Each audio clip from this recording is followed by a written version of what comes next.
Pemirsa, seorang pemuda yang mengaku sebagai dukun diamankan jajaran Reskrim Polsek Seririt Buleleng.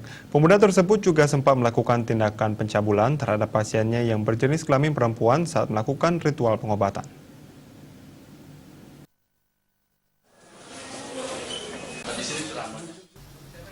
Inilah tersangka Ketut Ferry Martane, 28 tahun, warga Desa Grogak, Kecamatan Buleleng, yang diamankan petugas kepolisian. Tersangka diamankan lantaran adanya laporan dari warga yang merasa ditipu oleh tersangka. Tersangka juga dituduh melakukan tindakan pencabulan terhadap keluarganya saat melakukan pengobatan. Modus tersangka yakni berpura-pura sebagai seorang dukun sakti dan memiliki sejumlah jimat ampuh untuk mengobati pasien. Selain itu, tersangka sebelumnya sempat meminta uang sebesar 3 juta rupiah lebih untuk biaya pengobatan dengan dalih bekerja sama dengan dukun dari Jawa. Kapolres Buleleng AKBP Imadi Sinar Subawa mengatakan bahwa semua barang jimat milik tersangka adalah palsu dan bukan barang bertuah.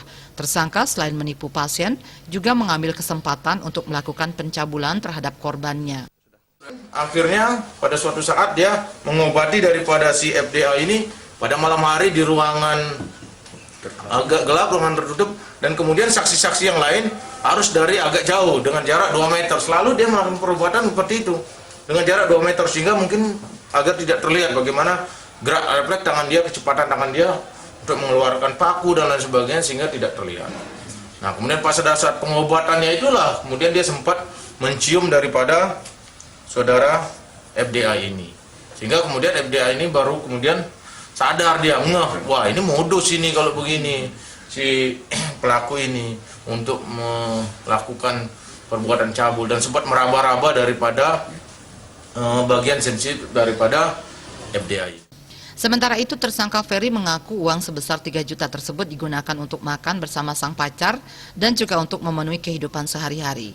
Barang-barang yang ia gunakan tersebut dibeli di toko online supaya pasien percaya jika tersangka dukun sungguhan.